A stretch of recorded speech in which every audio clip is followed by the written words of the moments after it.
This is Sports Stuff with Jim and Muff and friends, but not really many friends this week. Kind of. With a friend, with the officiating guru, Nate. Nate joins the show as usual. Welcome, Nate. Welcome.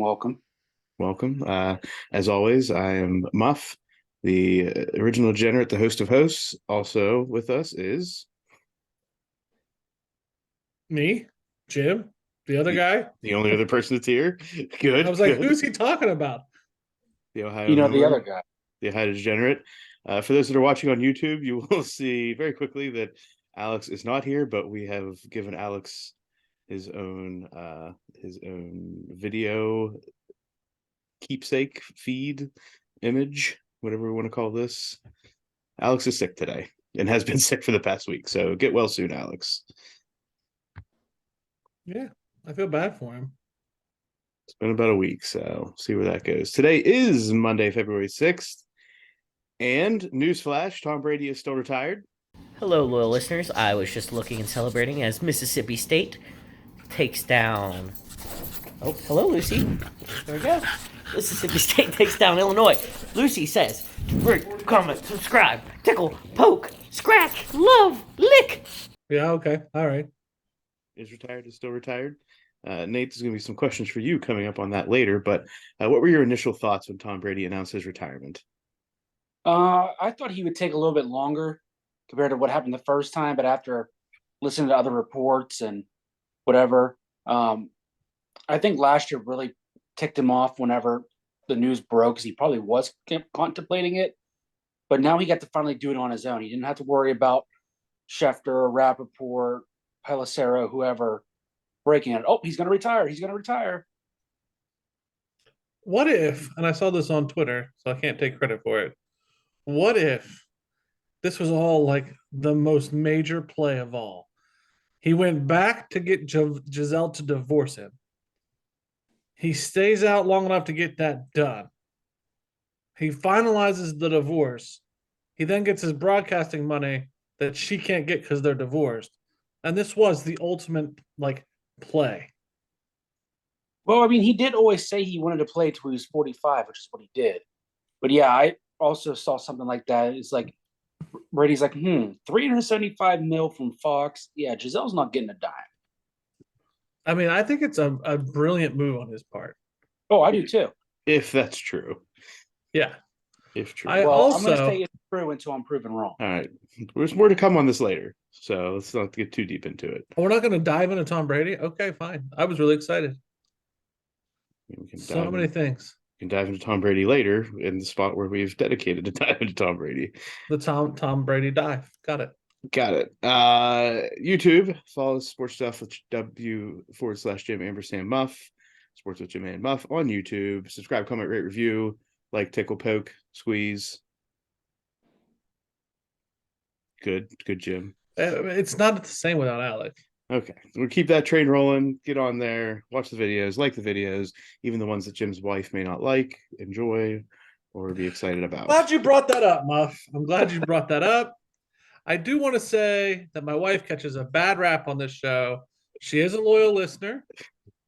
She did get me a Kraken hat. As people are listening today, it would be my birthday. My friends got me the Crack House shirt. The friends of the podcast, you boys, got me the Crack House shirt. But my wife is an angel, and she is a loyal listener, and she did hear the show. And she's not happy with you, sir, for making it a video, but she is an excellent human being. I agree she's an excellent human being. And just so we're clear, you brought up the concern about her listening. I know, it was my fault. I brought up the concern about her listening. That was definitely on me, and I apologize. I just put the clickbait out there. That's all I did. You're right. You're right. So, way to go, Jordan. Way to go. We appreciate you. Alex would usually do the Pittsburgh Penguins update, which I will do very quickly. Pittsburgh Penguins are in 5th place in the Metropolitan Division with 57 points as we are finishing up the All-Star break. The All-Star break is concluded at this point, and the Penguins today their GM had to answer some questions about the future of Mike Sullivan as the coach. Some people were getting a little antsy about that. So we will see. Jim, how are the Crack House crew doing? Nothing's moved. I don't think any of them played. I tried to actually bet on the Kraken, and there was no games for me to bet on. So It was the All-Star break. yeah, nothing happened. The standings are the same. So the Kraken are at the top of their division. Vegas, I apologize. Vegas actually dropped to third, but the Blue Jackets are at the bottom. So my three teams, the Kraken reign supreme. Okay. Nate, any NHL news, or is there any Pirates news that I have not seen come through? Nothing that I can think of. I know we're just over a week away from pitchers and catchers reporting. That's right. You heard it here, Jim. A week away from baseball. Yay. All right, which will dive us right into the Super Bowl. Hey, before we get to that, football related, did you see Aaron Rodgers wins a Pro-Am at Pebble Beach? I didn't see it, but I knew he was playing. I did not keep up with that this weekend. Your boy won some golf, Muff. I can't believe, this should be one of the most titillating things in your life. No. Golf, Aaron Rodgers, he wins. Why aren't you just going gaga for this? I mean, it's exciting. It's good for him. It's good for you as a fanboy. It is good for me as a fanboy, but we can revel in this later. We can revel. Is there time to dive into that too in our script? No, there is not. I did not put any golf talk in here, Jim. Well, I just want to gear up for the off season. No, this is that time. But yeah, Aaron Rodgers is smoking dope, maybe ayahuasca, doing his thing, and he wins the Pro-Am. So maybe he's got a new career on track. Maybe he can beat Tony Romo in the golf game once he retires. Yeah, and then beat him out of the booth. So anybody could. I think Tony Romo cares more about his golf game than his reporting game, but neither here nor there. Which brings us into the Super Bowl preview. Let's go. Super Bowl. So we talked about a little bit last week. Had a little bit more time to think, ponder, and discuss. So let's just chat a little bit about each team, some things that we think they need to do. I think last week we all tossed out one key to victory, but let's do a deeper dive, I will say, into each of the teams. Let's start with flip a coin, Eagles, Chiefs. No spread, just straight up. Okay, the keys to victory before we talk about who wins, Jim. Flip a coin. Oh, okay. Who are we talking about first? Get your degenerate head out of this. Let's go Kansas City first. Say the best for last. Save the team that's favored, yes, for last. So the Kansas City Chiefs, on the defensive side of the ball, what are some things that they need to do in order to be successful in the Super Bowl? Keep everything in front of them. I mean, that's very John Madden like, but don't let that run game take off and keep Jalen Hurt, whatever you want to say. His given name is Hurts. Keep him right there in the pocket and don't let him go anywhere. Good. Nate, thoughts on what the Chiefs defense has to do in this game? I think what the Chiefs defense has got to do is really not have that just lapse. This seems like every time they get in a big game, they always are like, oh, well, the offense can bail us out. You can't rely on that offense to bail you out. Go in there. Like everybody says, defense wins championships. Go out there and make a few plays for your buddy Mahomes. That's it. I'm on the thought of the bend, don't break, right? They could give up yards from 20 to 20 all day long. They can have Miles Sanders, Boston Scott, Jalen Hurts. They can throw the ball, but they have to be able to be taught, and they have to be able to be disciplined inside the 20 if they get into the red zone. Field goals, if they can force the Eagles to 2+ field goals in this game, I think that's a win for the Chiefs, knowing that they bend but did not break. So some keys to victory. The Chiefs, any other thoughts? The keys on the defensive side of the ball? I also think that if the Chiefs are able to put the Eagles into third down and 6 or 7 plus scenarios, that's a win for the Chiefs, not just because it normally is a win, but then they have the opportunity to pin their ears back and run at Jalen Hurts and maybe get him a little uneasy in the pocket. So some keys to victory for me on the defensive side of the ball. Any other thoughts there? No, that's pretty good, Muff. How about keys to victory for the Chiefs offense? Staying with the Chiefs. Heal their receivers in the next week. Make sure they have somebody to throw the ball to.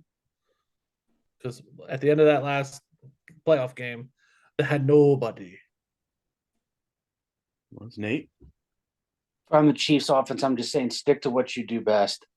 I mean, everybody thinks they need to come out and put in some new wrinkle for the Super Bowl. I mean, and the Chiefs have been notorious for it, of having something wacky out there like the whole ring around the rosy in Las Vegas or whatever, but just stick to what you do. I think for the Chiefs, it's going to be important for them to establish some type of run game early. They don't have to be clipping off 10, 15, 20-yard runs, but they have to be able to move the ball with the run game to get in third in manageable situations throughout the game. So that the Eagles on third down have to worry about, is this a run or is this a pass? Not always. We can key on the pass and then go after Pat Mahomes, who may not be the most mobile quarterback in this game. So for the Chiefs, it is protect Mahomes and put them in third in manageable situations and stay ahead of the chain, stay on schedule. Anything else for the Chiefs? No, I don't like them. All right, Jim, then you can lead the Eagles discussion. I want the Eagles to win. That's pretty much it. Here's the keys to defensive. Break Mahomes' ankle. Not even gonna just gloss over the fact, pressure Mahomes, get in his face. You're saying you want them to inflict bodily harm on him. Yeah, Jim is taking him. the Greg Williams approach. Just destroy him. That's the only way to win. Break him and keep him just a shell on the ground. Nate, what do you think, buddy? Eagles defense, I think big thing is don't give up the big plays. Kind of like what Muff said about the Chiefs defense. Give up all the yards you want between the 20s. But, I mean, the Chiefs are going to take their shots. They're going to be explosive. Not if you break him. No, true. Not if you break him, but. I don't know, Jim. Yeah. You're pretty high on Chad Henne when he came in a couple weeks ago. He did look good. That is true. Oh, my God. Chad Henne is – I don't think we lost too much. Why didn't we just I think you got to limit the big plays, and then you got to come up with something, whether it's double teaming or triple teaming. You cannot let Travis Kelce beat you. Oh, I know. God, I know. Break him too. Put him on the list. Your favorite player, Jim. Your favorite player. For the Eagles defense, it is to get pressure on Mahomes. It is to make him feel uncomfortable. Yes, he can make all of the throws from different angles on one foot, but the more that he is less comfortable, the better opportunities you have to have errant throws or maybe get some turnovers out of him. Mm-hmm. So that will be a key. And to make it, just as I said with the Chiefs offense, make them one-dimensional. Make that the run game. I believe the Eagles can stop them with 4 down linemen. I think they can keep them in check, and that means that you can have 7 people in the backfield, in the defensive backfield, doing your thing. So make them one-dimensional and then capitalize on it when you do. The hardest role, I think, for the Chiefs or the Eagles defense is that middle linebacker, because you got to watch Mahomes, and then you got to make sure you're watching Kelce sneak out of there. So your head's got to be on a swivel for both those two, and that's hard. Which is why I go to my original game plan of break one of them. We here at Sports Stuff Jim Muff do not condone intentional injuries, but says who? You don't. I'm a fan. Okay, remember this whenever Michigan plays Ohio State next year. I'm okay with it. You know what I mean? Winning's winning. It's only cheating if you get caught. I think if you intentionally break somebody's ankle on national television, you may get caught. You might or you might not. No, it sounds like Jim's the old man philosophy of no blood, no foul. So exactly, fine. Exactly. It's just no compound fractures. This can't be Kurt Schilling on the mound, huh? Yeah, that's not okay. Yeah, no Gumbies. No Gumbies. Good. Eagles offense next. Good. Jim, thoughts?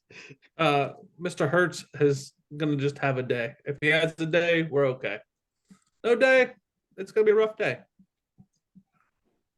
Nate, what does the Eagles offense have to do? They have got to stick to their game plan. I mean, I think the Chiefs are going to come out hot like they always do. So you can't just get away from your game plan and try to play catch up from if you're down 7 early, 10, 14, whatever. Stick to your game plan and don't get into a passing contest that you can't keep up with.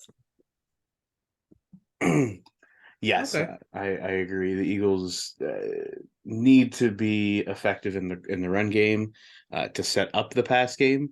I think that the tight end position for Philadelphia could be a key position. Dallas Goedert doing some big things in this game could be helpful to open up those outside routes for AJ Brown and for Devontae Smith. So Big that will things.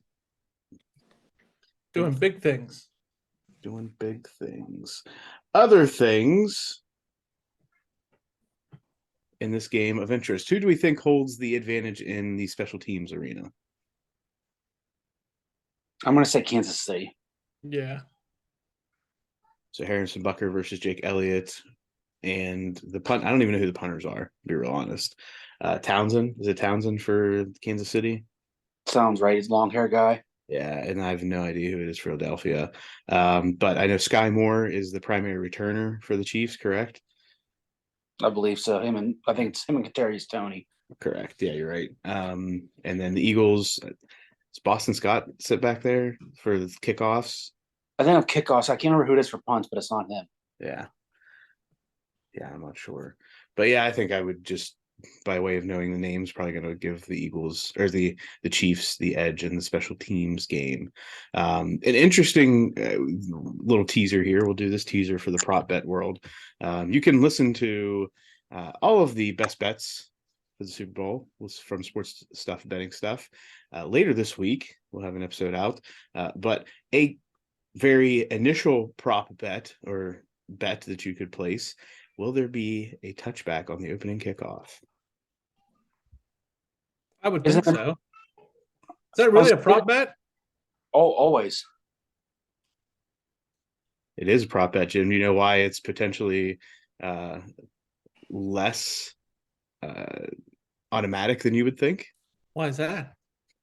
Because the ball that is kicked off goes straight to the Hall of Fame and is not has not been tarnished. It's not been manipulated as kickers usually have the opportunity to do. So it is not the typical ball that they're kicking. It's like a brand new ball. Well, and it's the opening kickoff to the Super Bowl, so your asshole is going to pucker when you go kick the ball. Also that too. But yeah, it is not like a kicker ball that they've had the opportunity like for 10 or 15 minutes to break it in and do stuff like that. It's like, here you go, here's the ball. Have a good time. Well, and if I'm the returner too, I don't want to be the guy that just, let's just take a touchback. My only Super Bowl moment, and what did I do? I just let the ball fly over my head. Good to know. Good to know. Something to keep in mind, whether or not you do something with it or not. But sure. More to come on all the cool, fun picks in the Super Bowl. Later this week. Any other thoughts on the Super Bowl coming up? Does anybody have any special plans, special parties, special dishes? I'll probably have my wife make some sliders. I've already had her test the sliders. She's make some mean slider. Did not know that. So is your game day chili, Jim, just for college football? Oh yeah, absolutely. Absolutely. I do not do it for the NFL. What if the Chargers made it to the Super Bowl? I understand. I just tossed a curveball at you, but I would know what to do, Muff. I would have to take some deep thoughts into what I was doing in the Sundays previously to make that happen.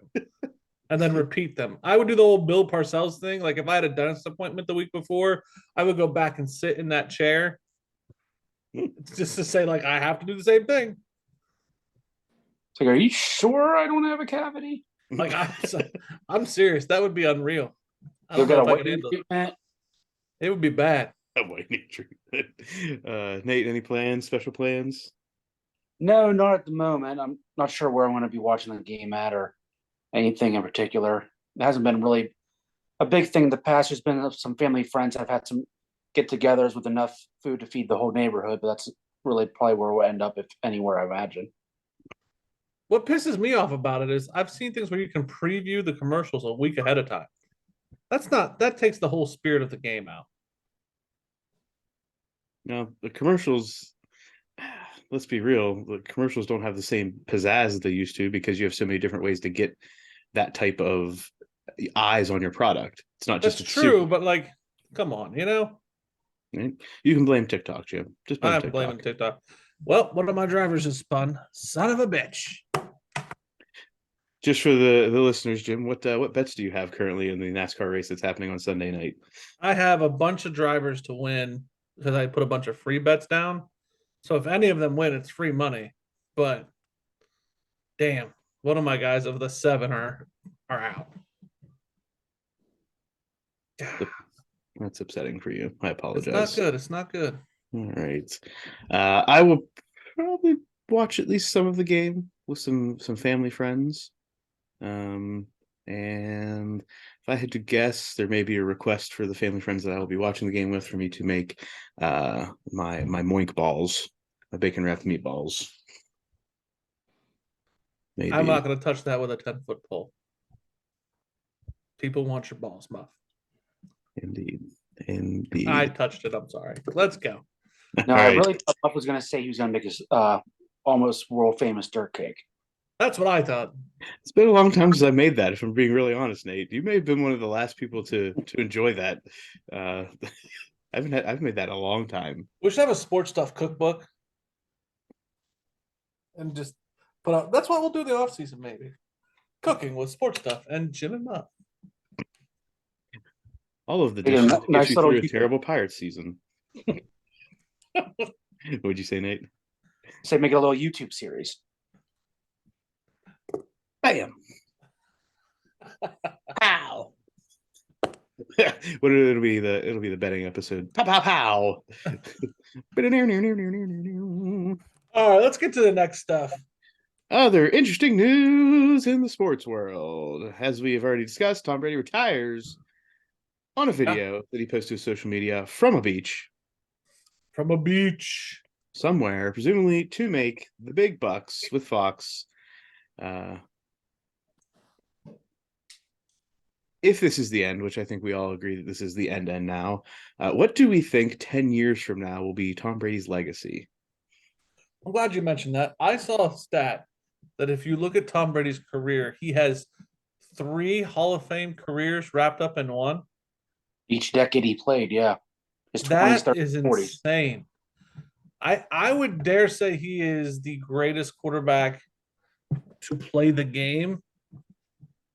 I don't know anybody better than him. I don't know if that's a very daring statement, though, is it? I know some I old just man don't on the think- porch is going to yell about it. There's just never going to be that kind of story again to go from, well, whatever pick he was, like 5th, 6th, 7th round, whatever, to go from a backup to a, just like Jim said, the 3 Pro Bowl, 3 Super Bowls, or 7 Super Bowls, whatever. I mean, it's just never going to be done. No one's going to take the chance and even to get that guy the opportunity. I mean, Mahomes is probably the only viable guy to make a run at it. And even then, the Right. way he plays, I don't think he can do it. Well, and where he was taken in the draft too, it's like, was he 10th Yeah. overall? Yeah, Brock Purdy's about the only option you have, and that's true gonna too. take 15 Currently, years for him to even get there anywhere near. That's 15 years from now. Mhm. So He's the perfect storm. yeah, Tom Brady 10 years from now will still be the greatest quarterback of all time, in my opinion, Yeah. and not don't- one that was wrapped up in huge contracts either. When you think about it, got that's right. paid. Mhm.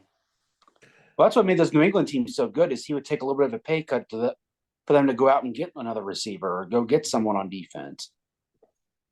I think some of his controversies are very Jordan-esque. Like the whole gambling thing and the going to baseball thing is the equivalent of Deflategate and his weird Retiring. I mean, he had to Retired he had the coming back. retirement. So it's very unique. I was thinking, His crypto. yeah, yeah. He also retired the same day Ozzy Osbourne retired. Throwing that out there, kind of weird. Well, then I also saw a couple other stats too. He has beaten every team in the NFL. Did he? Yeah, he's beaten every team in the NFL. The only one that was in question was the Patriots, and he beat them last year, 2 years ago, when they played in Foxborough. Mm-hmm. And he does not have a losing record against any team he's ever played against. Jeez, how? And there's nobody's gonna be able to do what he did. No, and I think of the teams, like obviously New England, he's 1-0 against. There was two others. I want to say Tampa was one of them he has not lost to, and then the other one I think was maybe Minnesota. But yeah, winning record against every team in the league, has beaten every team in the league, and 3 of the teams in the league he's never lost to. It's nuts. Did either of you see the jar of sand that's being sold? No. Yeah, what lunatic would, one, go and get that to try to sell it, and two, who in their right mind's paying that? I forget what is it, like 60 grand plus? What is this jar of sand, gentlemen? It's a jar of sand from where he was standing, supposedly, whenever he made his announcement. Shut up. No lies, Jim. That ain't real. It is real. Go on real eBay, life. Jim. You can make a bid right now. You can make a bid. How do we know it's not some other piece of sand somewhere from some other beach? Exactly. They took a picture that appears to be, but again, there's so many different ways to doctor the imaging, but it appears to be the same background that Tom Brady had. Get out of here. Get out of here. Somebody will buy it. We all know this. It will be purchased. I don't know. That just makes me think back to, what was it, last year when the guy won that Brady's last touchdown pass ball at auction, and then Brady's like, "Just kidding, I'm not retired." Right. Oh yeah, that sucks. All right. Anything else on Tom Brady? No, I'm good. All right. Let's get into some other NFL discussion with the Pro Bowl. I didn't really understand the Pro Bowl. I feel like it was rigged. Why would you feel it's rigged? Is this just your new thing? The NFL is rigged at all times? No, the whole format of it, they were like, these points were awarded on this time. And then here's a pre-recorded thing where this had some points. And it was like they were feeding us the narrative all the way to the end, when it felt like it was already predetermined. Well, in the words of Josh Jacobs, this shit's stupid. Yeah. Josh Jacobs did say that. This is obviously year one in a test of what could be in the future of the Pro Bowl.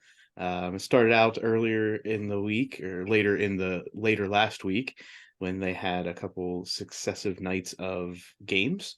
I think it was Thursday. They had the precision passing, which was hilarious that Derek Carr won it. And then the comment afterward, have you ever been that hot when you were in Las Vegas? And he replied, I think I'd still be playing there if I was. Yeah. Just hilarious that he went there. But that was one of the events. Then there was dodgeball, which I didn't watch any of this. I just saw some of the stuff later. It was hard to find. Like, I didn't see it on TV. I'm sure it was, but I didn't watch any of it either. I watched a little bit of today's 7-on-7 stuff. Yeah, that's what I watched. Yeah, I watched a little bit of that today, too. They had a best catch, which was Matt Leinart and Jimmy Clausen tossing the footballs around to those wide receivers. Yes, you heard that. Matt Leinart and Jimmy Clausen. What? Who in the world decided Jimmy Clausen was the other person? Like Matt Leinart, I get it. Everybody else was golfing, Muff. I don't know. Whenever I was watching earlier when they were doing it in between one of the flag football games, Diggs' brother was tossing to him. Oh, really? Yeah. Silly. Now, I don't know who was tossing to Amon-Ra St. Brown, but Trayvon was tossing to Stephon. This is nuts. I just didn't get that. They had a lightning round that had an egg toss.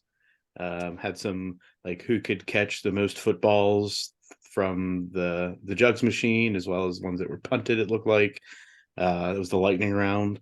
There was a longest drive, as in golf drive competition, which I did not watch, nor did I see any of the clips from that. It must not have gone the best, because all the Yeah, some of quarterbacks. those guys look like they've never swung a golf club in their life. Well, because all the quarterbacks that are good at golf either opted out of the Pro Bowl or playing in the Pro Am. Mm-hmm.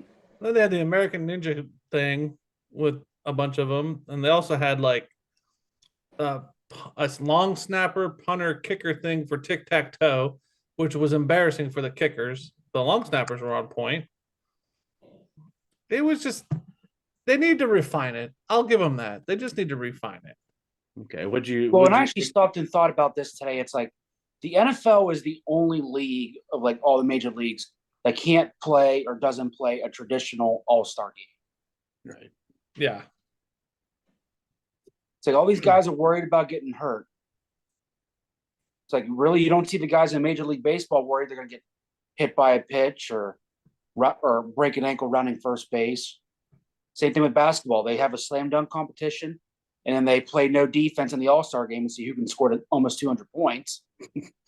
I mean, at least they're still playing the game. Or what were your thoughts on the flag football game on Sunday?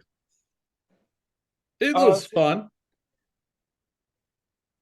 It was fun to watch. The little bit of different rules were a little bit different. It wasn't like a traditional 7-on-7. I mean, I kind of liked how they were able to blitz a little bit, and they could run as long as it wasn't within like 5 to 10 yards away. Yeah, it was a little bit different. But yeah, it almost just felt like, all right, receivers, go run around, and then we'll throw you the ball, and then the DBs will just grab the flag. But I mean, Jair Alexander did have a pick six, and there were some turnovers and stuff, so it wasn't as boring as I expected it to be.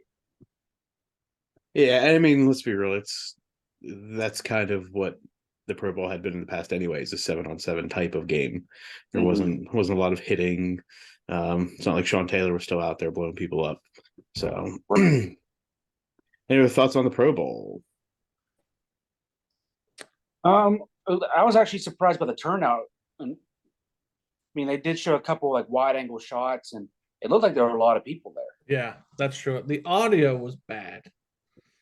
Like they had everybody hot mic'd, and you got Pat McAfee in there, right? Which is great, but there was not enough balance. And I know this is super nerdy, and I apologize, but like if you paid money for Pat McAfee, let's turn down somebody's mic on the field and let's listen to Pat McAfee, or let's turn Pat up. Like, let's figure out a balance there. Yeah, as you kept hearing like Peyton and Eli from the sidelines calling plays and coaching them up or whatever. Right. It did not work well. Right. So let's continue in the NFL category.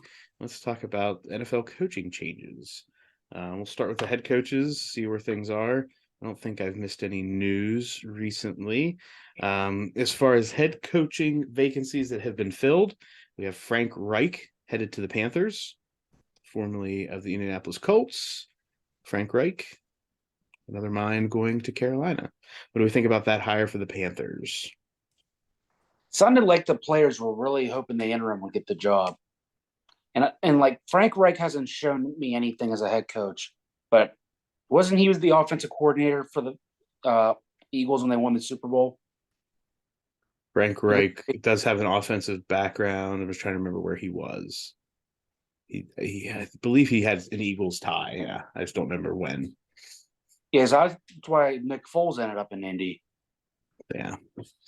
But yeah, I mean, he hasn't shown me anything in Indianapolis as a head coach to make me want to say, "Oh, let's go hire him." Right. Next in Houston, the Texans hired D'Amico Ryans. I like that hire, but it's still the Texans until they prove me otherwise. It is. This is a defensive mind. D'Amico Ryans is a defensive mind, correct? So starting to see where that will come into play. Obviously, Texans have a lot of rebuilding to do, but they do at least have some young talent on the offensive side of the ball. See where that ends up. Plus, like D'Amico being a younger coach, a former player, used to play for the Texans. So I think he's going to bring a lot of energy into that program. Yeah. And the last head coaching vacancy that has been filled most recently is Sean Payton to the Broncos, which doesn't seem to meet any of those demands that he had initially of what he's looking for in space, which if I remember right, this one. Right, one of them was what, warm weather? Yeah, sure. I forget what there was like 2 or 3 things, right, that came up. It was warm weather. It's like warm weather, control of player personnel. Yeah, I can't remember what the other one was. Yeah. Let's just be honest with ourselves. If the Chargers had fired their guy, he was going to LA. But the Chargers are idiots. Maybe they just didn't want to give up all of the draft picks that were given up. So the Broncos did, because officially Sean Payton was still, if he came out of retirement, under contract with the Saints, the Patriots had to trade this year's first round pick, 29th overall, and their second round pick in 2024 to the Saints to hire Sean Payton. The Broncos will get the Saints' third round pick in 2024. I just think the Broncos are overspending for him and for Russell Wilson. Yeah, two areas on the team that they've said, oh, we'll just start giving away the house. Yeah, it's not like when you went out and signed Peyton Manning as a free agent and you knew right then and there you're a contender. It's like even with Sean Payton, it's relatively the same roster. And plus you're competing in the AFC West with the likes of the Chargers and the Chiefs. So I don't think this team's going to be winning anytime soon. Maybe in 2 to 3 years. They're going to let's ride all the way into mediocre town. That's what I think. And then other vacancies right now, the Colts still vacant. Jim Irsay is apparently interviewing everybody under the sun. Do we think the longer this goes out, the better or worse opportunity it is for Jeff Saturday to get this gig? I'm going to say the worse it is for him because it sounded like Irsay really liked him. And if Irsay's calling all the shots, then I think he would have just stuck with him. But I don't think Saturday's a long-term answer there. Jim? I don't think Saturday's coming back. All right. I agree. The longer this goes, the less likely it is that Jeff Saturday will be a part of the coaching situation for the Colts moving forward. And lastly, the Cardinals also with their vacancy after Cliff Kingsbury is fired. A lot of discussion about who are the main candidates for this. Are they waiting for anybody that's currently involved in the Super Bowl? And is Kyler Murray a attractor or a deterrent to potential candidates based on his relationship with Cliff Kingsbury? From what I've seen floating around on social media, that's why they haven't hired anybody yet, is people really don't want to be tied to him because they just signed him that contract extension. So I don't know. Bieniemy? Is that his name? With the Chargers, Chiefs. Chiefs. With the Yeah. Chiefs? Mm-hmm. I could see him landing there, or the Colts, but I could see him landing there at the Cardinals. There's, you know what, I've heard, and again, they're in the Super Bowl, heard less and less of his name coming up this offseason. There's actually a whole like subsection of odd discussions related to Eric Bieniemy and what his role really is with the Chiefs offense. Is he coming up with the game plans and Andy Reid calling the game? Is Andy Reid coming up with the game plans and Bieniemy's calling the game? Or is it some mutual symbiotic relationship? There is a lot of discussion. Again, you have to go a little bit deeper to find it, but there is some speculation of what his true role as the offensive genius behind that system is. Interesting. Yeah, so TBD on that. Real quick, we'll go over the offensive coordinator, defensive coordinator situations. First, offensively, the Patriots have hired Bill O'Brien from Alabama to take over as the offensive coordinator, replacing Matt Patricia, and I believe there was another offensive person in that role. The Jets have hired Nathaniel Hackett from the Packers, which is what has fueled the speculation of Aaron Rodgers potentially going to New York. The Rams have hired Mike LaFleur from the Jets, so you get a little swap there. The Chargers hired Kellen Moore, Jim, from the Cowboys. How do you feel about that? Okay, we'll see. I don't hold my breath. You know what I mean? Cowboys were doing good things, but the Cowboys are the Cowboys. Chargers are the Chargers. I feel a mediocre rise. Okay. The Cowboys have hired Brian Schottenheimer to replace Kellen Moore. Schottenheimer was a consultant with the Cowboys last season. I'm a big fan of the Schottenheimers in general, so I feel like this will be good. Never mind. He was the Jacksonville Jaguars passing game coordinator under Urban Meyer.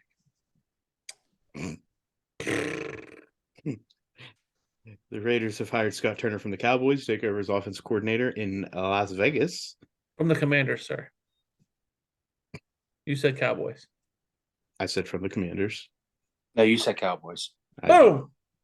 Okay. We can listen to it back later. It says from the Commanders on our notes, so. It does. The Colts have a vacancy as they're waiting to fill Marcus Brady's spot. Cardinals have a vacancy as they're waiting to fill Cliff Kingsbury's spot. The Bucks, Nate, have a vacancy. Byron Leftwich. What are you thinking? From everything I've read online so far, it seems like they are really high on this guy that used to be there is now at the University of Georgia, Todd Monken, who at one point in time was the OC in Tampa. All right. And the Titans are also looking to fill a spot, as well as the Commanders, who obviously had Scott Turner go to the Raiders. On the defensive side of the ball, much less going on here. The Falcons have hired Ryan Nielsen from the Saints. The Dolphins hired Vic Fangio. The Browns hired Jim Swartz as a defensive coordinator. The Panthers have a vacancy, and the Vikings have a vacancy. Panthers no longer have a vacancy. Did that just happen? Okay. Yeah, they got somebody from the Broncos. I can't remember his name. Yeah. Yep. And that happened today, didn't it? Yeah. There we go. Defensive football did not reach the front pages during the Pro Bowl. No. All right. Anything else in the professional football world, gents? No, I think we're good, buddy. Okay, next get to the NHL All-Star Game, where the Atlantic Division wins for the first time in the 3v3 format. History of this event, with the Kachuk brothers stealing the show, Matthew taking home the MVP trophy, blah, blah, blah. They had other events that happened on Friday, I believe. Blah, blah, blah. Anything else we want to talk about with the NHL All-Star Game? And that's hockey. So you want to talk about things feeling like they're fixed. I mean, it definitely felt like the hometown Kachuk was going to go in there. Oh, yeah, you can shoot the puck all you want. Oh, yeah, we're going to give you the free car and the MVP award. Make the fans go home happy because your team has sucked this year. Sorry, guys. I had a brief interruption. Nothing on things being rigged? Nothing. I'm sure it was rigged. That's great, babe. Good night. Sorry. All right. Let's get into I should just make her own podcast, is really what I should do. Or she just talks to herself. She needs her own segment. She really does. What would she call it, you think, Jim? Cheeky bastards. That's what your 3-year-old daughter would call it? Yep. Okay. Make sure we're on the same page there. In the NBA, now there's breaking news today on this topic. Oh, yeah. We'll come back. Put this full circle and let Jim, I'll let you announce where he has been traded. But Kyrie Irving asked for a trade from the Nets, adding to his tumultuous times on different teams over the past 5-ish years. Reports at the time were saying he was looking for a max contract, 4-year, $198.5 million. And just today, Kyrie has been traded to Jim. The Dallas Mavericks. To join Luka Doncic and whoever's left after all of these pieces fall into place. Right? Mavericks are sending Dorian Finney-Smith, Spencer DeWindy, and unprotected 2029 first round and second round picks in 2027. And Markieff Morris will come from the Nets as well. Okay. So that has obviously gone down. It has happened. It will be what it will be. It will be what it will be. It will be what it will be. Is Kyrie becoming a player now? Again, he requested trade him within a week. He was traded, right? Mm-hmm. Would you, as a general manager, what type of approach would you have taken if you knew that you were a potential landing spot for Kyrie Irving? Like you had. Run. Okay, Jim, say you had to truly evaluate and put something forward. No. No, I would have disconnected my phone line. Yeah. No. So there's no Kyrie wants to come. There's no amount of pieces that you can move that you'd be like, this makes it okay. No, No. he's such a freaking distraction. He is poison. He is poison. There it is. I'm not letting him kill my team, even if I'm the Cavaliers. No thanks. Do You we were think- great. You served your purpose. No more. Do we think he's going to make it through the rest of the season in Dallas without having any major issue? Now, there's always little things that come up across the league, so I'm talking about major issues. You mean like newsworthy issues? Well, no, him taking a dump the wrong way could be a newsworthy issue. I'm talking about a legitimate newsworthy issue. I think he'll make it the rest of the season without any major issues. I think the big news is going to be how him and Luca fit. That'll be the narrative for the rest of the season. I think the cameras are now going to turn to KD, who there's already buzz of where he will land and will he make it the whole season because of this move. It's definitely worth a discussion to see where it ends up. And who knows? With the NBA, the way it goes, once one piece falls like this, there could be 5 others. The dominoes could just start toppling over. Yeah. So TBD on what happens in this league the rest of the season. Jim, you want to lead into some UFC talk? You put it on. Did I put it on here? Did you put it on here? What you have written down is all I know, and it's Conor McGregor versus Michael Chandler will be opposing coaches in the new season of The Ultimate Fighter. There will be a fight to be scheduled after the season ends, most likely at 170 pounds. And that is shocking in that Michael Chandler is not necessarily the big fight that Conor has been begging for. And the fact that Conor is a coach in an Ultimate Fighter season is also, I understand, it's more beneficial to Dana than Conor. So it's very much, it looks like Conor's towing the company line in this situation. Is Michael Chandler like an up and coming fighter? Is he a seasoned vet? It's been so long due to all the hatred I have for Dana White that I couldn't tell you. Okay, I was just curious because this could be like a move to put Chandler over in the end, right? Get him a high profile matchup that he wins, and if Conor comes back and has that glass jaw, yeah, it's pretty much over. Okay. Jim, I think you had some NASCAR discussions you wanted to get into, whether it's about this race. I think there was something going on in the NASCAR world. So 2 things. We have a NASCAR race, the Clash of the Coliseum, an exhibition race where they do it inside of a football stadium. Short track, I have money on it. It's crazy. Thing about this race that I want to talk about is they put mufflers on the cars to help the noise situation for the fans watching the race. During a practice, Ty Gibbs' car caught fire because the protective foam may have been too close to the muffler. And everybody's like, well, it might be cause for concern. We're going to have some safety people look at it. So they could be all just driving around in death traps. Isn't that what NASCAR is on any race day? Well, since Dale Earnhardt died, R.I.P., they had really made these like the safest things ever, and then they came out with these new gen cars, and they're basically like rolling tanks. So like the probability of these guys getting hurt was very, very slim. But then once you make them combustible from the inside, you've upped the game a bit. Which brings me to my next, rolling tank thing. Last year, I believe his name, Ross Chastain, did the miracle run where he punched it on a short track at 50 miles an hour against the wall and passed 5 cars on the last lap, like a video game. You remember us talking about that? It was legal, except now they're saying it was legal, but not really because it's not really safe. So we're going to ban that move moving forward.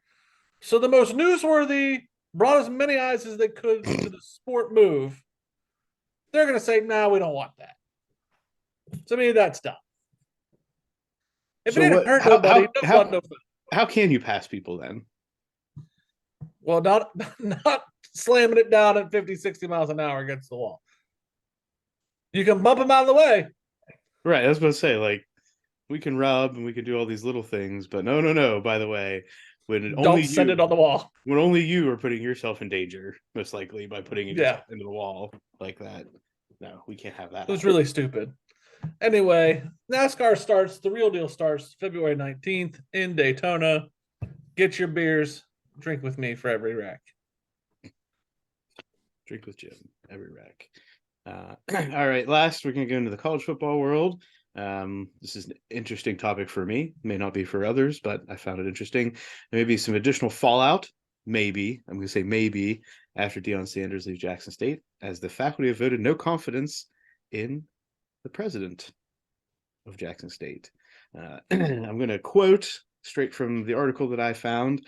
These university leaders, including Hudson, have exhibited a continuous pattern of failing to respect shared governance, transparency, accountability, and have worked outside of professional norms that have broad implications for the campus climate, the reputation of Jackson State University, and the university's commitment both to providing high-quality education and to carrying out its mission of a commitment to excellence. The Faculty Senate remains intent to advance the concerns of the faculty and expresses a continued willingness to engage in any form to yield remedy to the issues shared by its body. Question: do we think this has anything to do with what happened while Deion was there, or as part of his departure, or a reason for his departure, as the unrest between faculty and administration exists? No, I think him leaving definitely had to play a part in it. I think it's all the above. I think while he was there, if you believe everything he says, and I in this situation I do, he put emphasis on academics and put a lot of emphasis on making sure that his players were great in the classroom. So if that would endear him to faculty, if faculty realizes they lost their star coach because the president or the administration was stealing money from Deion, it's real easy for them to vote no confidence. Correct. Yeah, I have to. It has something. I'm not sure exactly where it falls.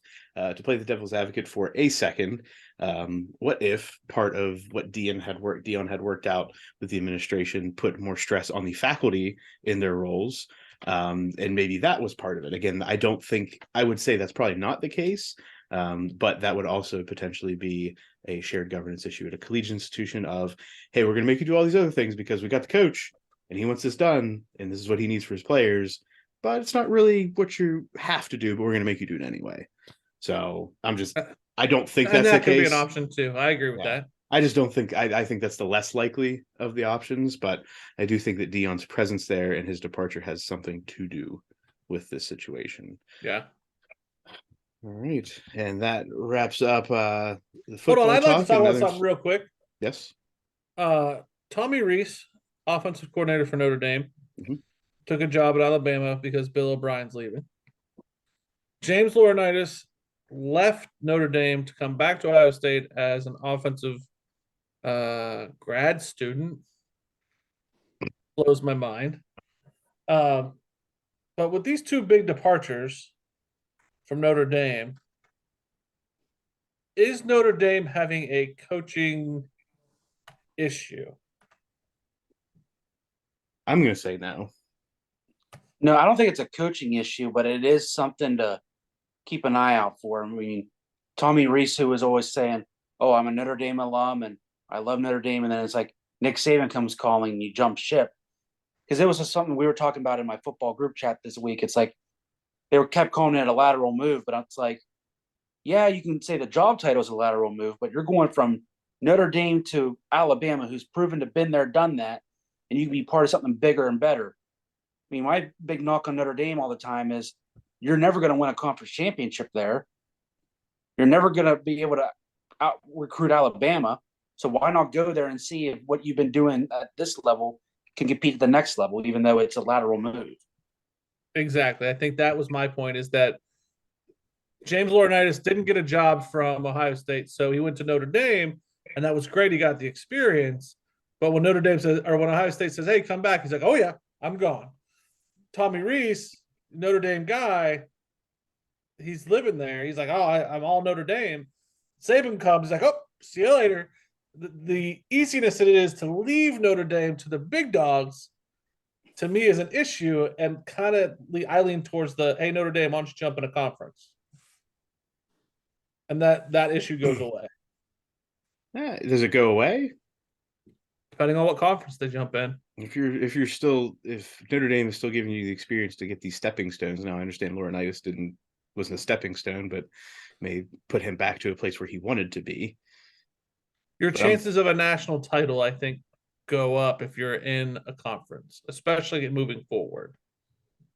Well, I don't think James Laurinaitis cares about the championship right now. He cares about the coaching experience.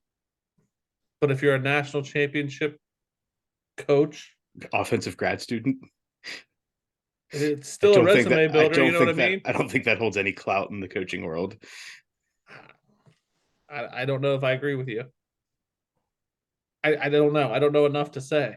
Well, and I just look at this just like the transfer portal. Like everybody wants to transfer and go to the bigger, better school. Yeah. Coaching's the same thing. It's like these guys are leaving Notre Dame to go to somewhere that's a more proven blue blood in college football. Even look at Dion. Like, Exactly. You knew he wasn't going to stay there his whole coaching career. He was using that as a stepping stone. He got exposure to, well, I mean, let's face it, the HBCUs haven't gotten the exposure they should. And he Yep. brought light to that. And now he, just like everybody else in the portal, he's like, guys, I got to go and chase the next thing. and so if you're a team like Notre Dame, I think gone are the days of the independent, and I think they need to get on the bus quicker than everybody else. That's my spiel. Sorry, Muff. Bingo, bango, bongo. Which takes us out of this. It brings us into Mount Massive. yodelay-hee-hoo. It's still not the same. I miss Alex. All right, so Get better soon, Alex. you right. Get well soon, Alex. Or send us a soundbite. You right. Our Mount Massive topic is: where would you like to play in a Super Bowl? 5 cities of your choosing.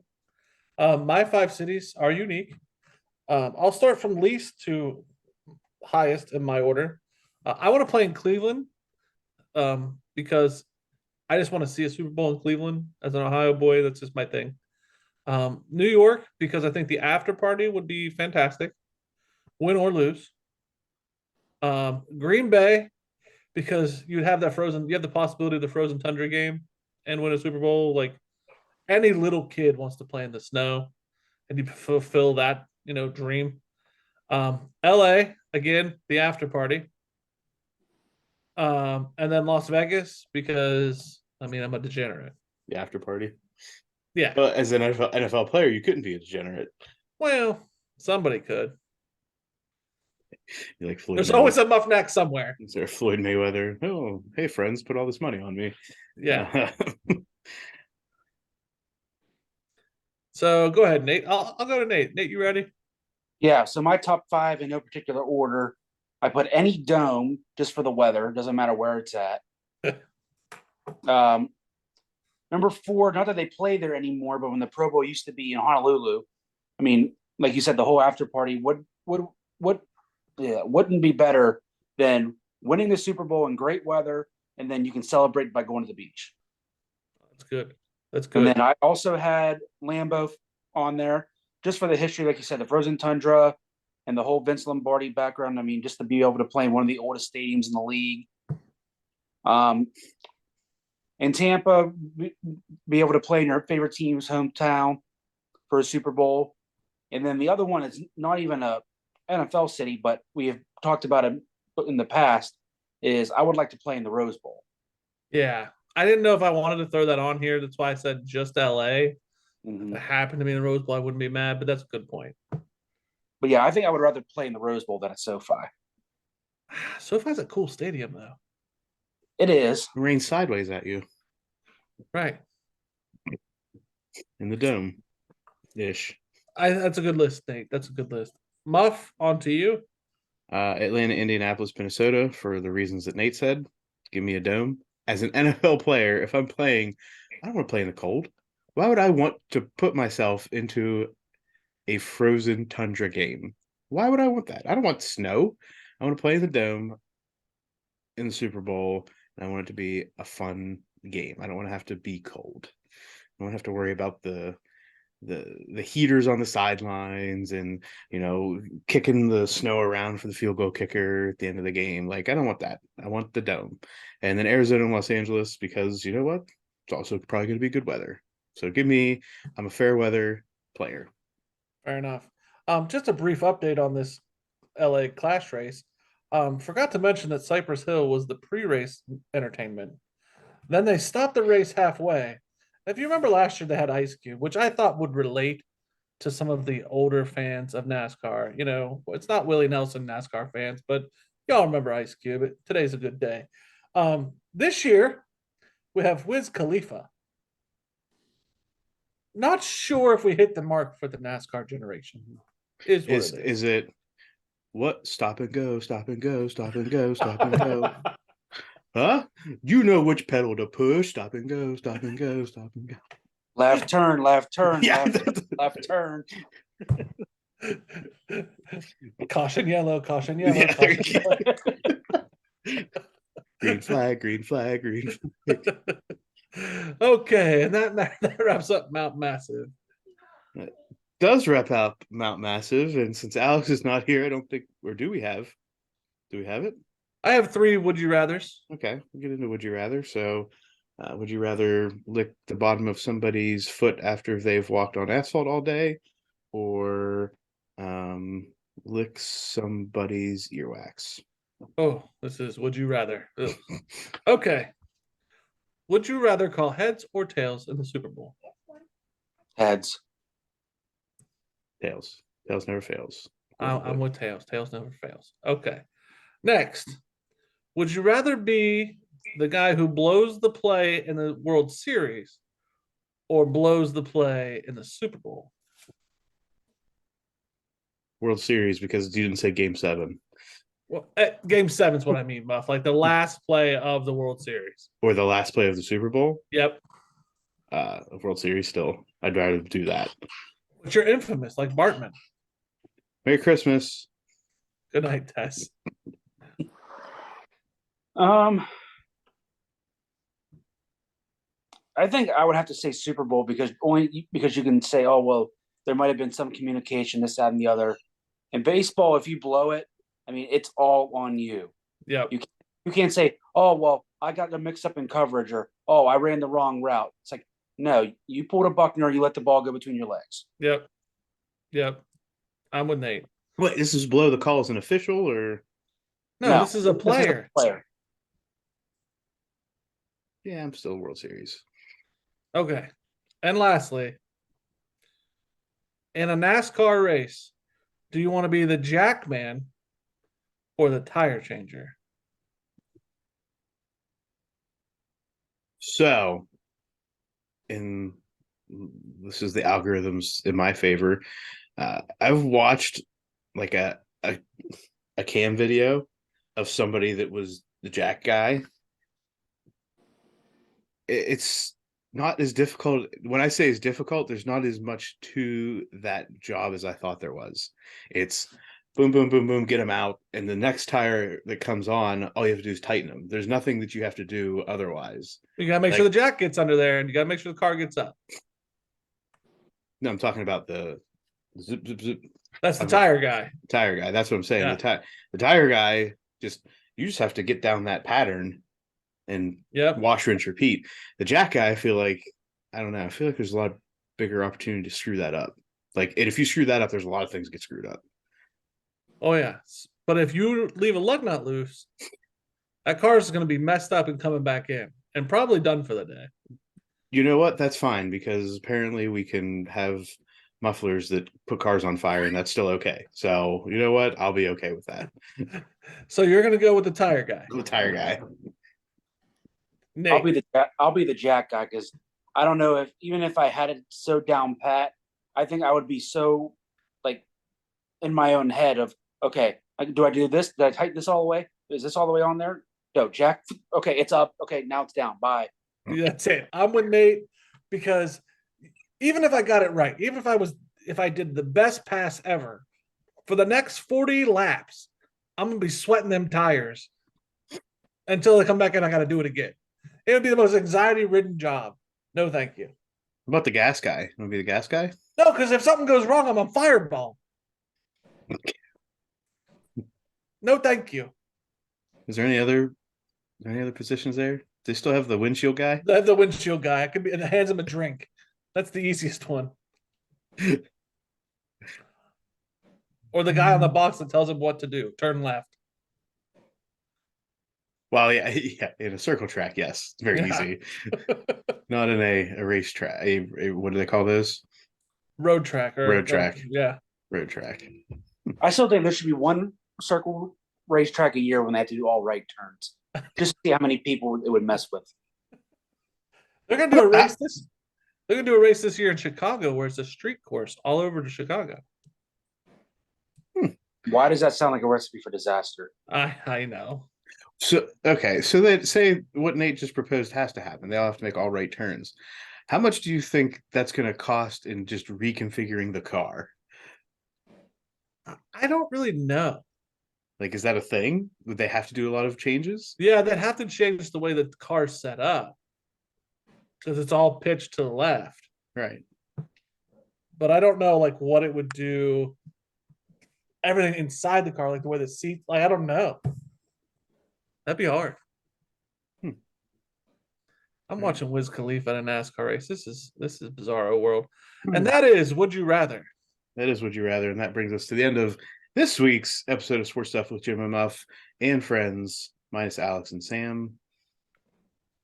We have received an apology from Jim's wife.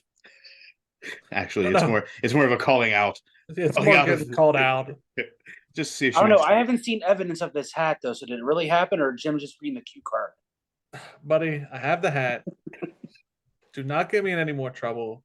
I love my wife. She's the best. Did you say that just how she wrote it? You're gonna be in trouble. I'm gonna put the guns at you. For now, they're squarely at me. Well, mostly at Jim, but also sort of at me. I'm catching the crossfire at the moment. Yes. Guilty by association. Right. I did my part by putting out some clips, and clips weren't to the liking. But this does wrap up this week's episode of Sports Stuff with Jim and Muff. Remember, follow us at Sports Jim Muff on Instagram and Twitter, sportsstuffw.com/Jim Muff on Facebook, on YouTube. Like, comment, rate, subscribe, review, hook, tickle, squeeze. None of Nate's verbs that we talked about last week because we're allowed to use those, Nate. No. That's why I haven't said anything this week. Put my Dikembe Mutombo finger up. No. No. Not this house. So I prefer the Consuela from Family Guy. No. To keep this rocket ship going towards the moon, past the moon, and into the rest of the solar system, constellations, and the stars, make sure with the balloon. We made it through the whole episode. Tell a friend. Make a friend. Be a friend.